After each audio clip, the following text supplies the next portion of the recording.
বিসমিল্লাহির রহমানির রাহিম। আসসালামু আলাইকুম আমার মিষ্টি প্রিয় ভাই ও বোনেরা, আজকে একটা নতুন ভিডিও নিয়ে তোমাদের সামনে চলে আসলাম। একদম ভিডিওটা সম্পূর্ণ আলাদা রকমের, শুধুই যেন চুলার পাটটাতেই ভিডিও আজকে শেষ করে দিব। তো এই এত বড় একটা ভিডিও, 5 মিনিট 51 সেকেন্ডের একটা ভিডিও, চুলার পরে আমি এমন কি করতেছি যে এখানেই শেষ হয়ে যাবে। আর ভিডিওটা হয়েছিল 50 মিনিটের, কেটে কুটে আমি 5 মিনিট বানিয়ে ফেলছি।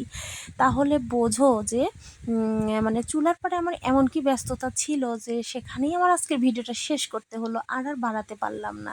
তো যাই হোক, সম্পূর্ণ ভিডিওটা দেখার প্রত্যেকের কাছে অনুরোধ রইল, কেউ স্কিপ করে ভিডিওটা দেখো না।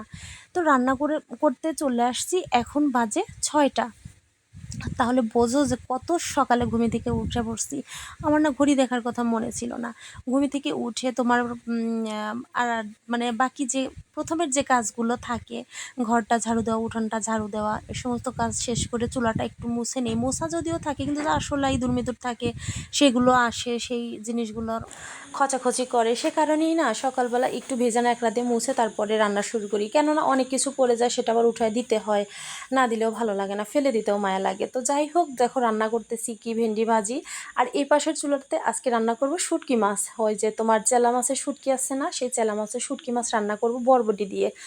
বরবটি আর আলু দিয়ে রান্না করলে মেয়ের বাবা খুবই পছন্দ করে। আর কাঁঠালের বিচিও দিয়ে দিব, মানে শেষে কয়েকটা ছিল তো ভাবলাম যে দিয়ে দিই। মেয়ের বাবার খুব পছন্দ এই সমস্ত খাবারগুলো, শুটকি মাছ দিয়ে বরবটি, তারপরে তোমার কাঁঠালের বিচি। তো আসলে আমাদের বাড়ির বউদের এটাই হচ্ছে একটা মানে অভ্যাস। শ্বশুরবাড়ির লোক, স্বামী, সন্তান বা আরও যারা যারা থাকে, তারা কে কী পছন্দ করে সেই খাবারগুলো রান্না করা আর সেই জিনিসগুলো করা, এগুলোই করি। কিন্তু আমাদের বাড়ির বউদের খবরটা কিন্তু খুবই কম নেয়। আর সবাই, তারা কিন্তু চিন্তা করে না যে আসলে আমরা কি পছন্দ করি কি না পছন্দ করি, এদিকে কিন্তু মানে তাদের কোনো খেয়াল থাকে না। তো যাই হোক, কারোর খেয়াল না রাখলেও নিজের খেয়াল নিজেকে রাখতে হবে, এটাই শিখে গেছি এতটা বয়সে এসে। তো সেটাই করব। এর মধ্যে দেখো আমার শুটকি মাছটা প্রায় হওয়ার মধ্যে। আর ওই যে দেখো ওই চুলাতে এখন দিয়ে দিব পাঙাশ মাছ। পাঙাশ মাছ তো জাতীয় মাছ হয়ে গেছে। আর আমার ছোট মেয়ের জন্য মাছ, বড় মেয়ের জন্য একটু হলে মাংস কমন রাখতেই হবে, যেটাই রান্না করি না কেন। তো যাই হোক, ওই চুলায় আবার পাঙাশ মাছটা ভুনা করতে দিয়ে দিলাম ছোট মেয়ের জন্য। ছোট মেয়ে তো শুটকি মাছ খাবেই না, আর বড় মেয়ে আবার পাঙাশ মাছ খাবে না। তার জন্য আবার কি করব চিন্তা করতেছি, ভাবতেছি কি করা যায় কি করা যায়। আর খুব সকাল সকাল রান্না করতেছি, এই কারণে মেয়েকে সকাল সকাল না খাওয়াইলে তাড়াহুড়ো বেজে যায়, পরীক্ষা দিতে যাবে। তো এরই মাঝে আবার চিন্তা করে মানে বের করলাম যে মিষ্টি লাউ আছে। আমি অনেক ভিডিওতে দেখেছি, তারপরে পাশের বাসার ভাবি ফুপু আছে, সবাই বলে কি মিষ্টি লাউ দিয়ে গরুর মাংস নাকি ভীষণই মজা লাগে। তো যাই হোক, মেয়ের বাবা আবার গতকালকে একটা মিষ্টি লাউ নিয়ে আসছে, সেই লাউটা দেখে মনে হচ্ছে খুবই মজা লাগবে। সেটাই ভেবে আবার একটুখানি মাংস, কয়েক পিস মাংস ছাড়ায়া তোমার মিষ্টি লাউটা দেখো মানে কেটেও নিছি, এখন রান্না করব। তো ভাবলাম যে মাংসটা না একটু কষাই নেই, লাউটা তো সিদ্ধ হতে টাইম লাগে না, লাউটা পরে দিয়ে দিব।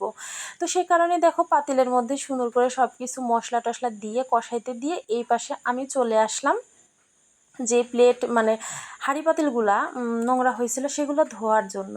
তাহলে হবে কি, কাজটা তাড়াতাড়ি হয়ে যাবে। এরপর তো আরও ঘরে কত কাজ বাকি আছে, কেননা সকালের যেটুকু না করলেই না, সেটুকু কাজ করেই সোজা আমি চুলার মধ্যে চলে আসছি, মানে চুলায় রান্না করতে চাপায় দিছি।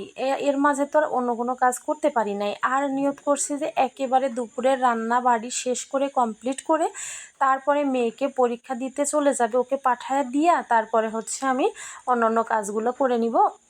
তারপরে মানে গোসল টোসল দিব পরবর্তীতে, সেটা পরে। তো যাই হোক, দেখো এখন হচ্ছে রান্না শেষই হলো না, চুলা মোছামুছি শুরু হয়ে গেল। এটা আবার আমাদের মেয়েদের, বেশিরভাগ মেয়েদের অভ্যাস যে চুলায় রান্না মানে এত সময় থাকতে ভালো লাগে, কিন্তু শেষের বার যত মানে শেষ পাতিলের যে রান্নাটা হয় তখন চুলা না মোছা পর্যন্ত গায়ের মধ্যে খুঁতখুঁতানি লাগে। এই একটা আমাদের অভ্যাস আসলে থেকেই যায়, আছেই। তো যাই হোক, খুব সুন্দর করে পরিষ্কার পরিপাটি করে চুলাটাও মুছে নিলাম। এখন সিঙ্কটা মুছতে হবে। সিঙ্কের উপরে যে ডলাডলি চলে যায়, বাপরে বাপ, যত তেল কাজটা যত কিছু, চুলার উপরে যে অবস্থা হয় সিঙ্কের উপরে সেই একই অবস্থা হয়। আর আমার যেহেতু রান্নার চাপ মানে সব কিছু মিলায় চুলার পাড়ের ব্যাপারটা বেশি হয়, সে কারণে না মেয়ের বাবাকে বলতেছি যে বাহিরে আমাকে একটা এরকম হাউস বানায় দাও, মানে সিঙ্ক বসাইতে হবে না, এমনি পাকা করে ইট দিয়ে একটা ট্যাপ লাগাই দাও। কেননা এত থালি বাসন, এত প্লেট প্লেট মানে হাঁড়ি পাতিল মাজতে হয় এখানে দাঁড়ায় দাঁড়ায়, আমার না খুবই অসুবিধা হয়ে গেছে। অনেক লং টাইম ধরে রান্না করি, আবার এগুলো ধুইতে হয়। আর রান্না করলাম, রান্নার পরে আবার বসে প্লেটগুলো ধুয়ে নিলাম, একটু সহজ হবে, একটু কষ্টটা কম হবে, সেটাই বলতেছিলাম মেয়ের বাবাকে। জানি না বলতে বলতে কবে না কবে করে দিবে। তো যাই হোক, ফাইনাল লুকটা তোমাদের দেখায় দিই। ভেন্ডি ভাজি, আর এই দেখো মুরগির মাংস ছিল ফ্রিজে, সেটাও গরম করছে, আমার মনে ছিল না। তো যাই হোক, এখানে হচ্ছে তোমার পাঙ্গাস মাছটা ভুনা করছি। কালারগুলো কিন্তু জাস্ট অসাধারণ আসছে, খেতেও ভীষণ মজা হয়েছিল। নিজের রান্নার প্রশংসা নিজেই করবো, আর কি করবো বলো। আর এই যে দেখো শুটকি মাছ, শুটকি মাছটাও কিন্তু দারুণ হয়েছে। যদিও আমি যখন ভয়েস দিতেছি তখন তো খাইয়ে ফেলছি, সত্যি মজা হয়েছিল। তো যাই হোক, পাশের এই যে মিষ্টি লাউ দিয়ে গরুর মাংস রান্না করছি, সবাই বলতেছে, মানে মেয়ের বাবা বলতেছে ভীষণ মজা হয়েছে। তো চলো বন্ধুরা, আজকে আমি ভিডিওটা এখানে শেষ করে দিব।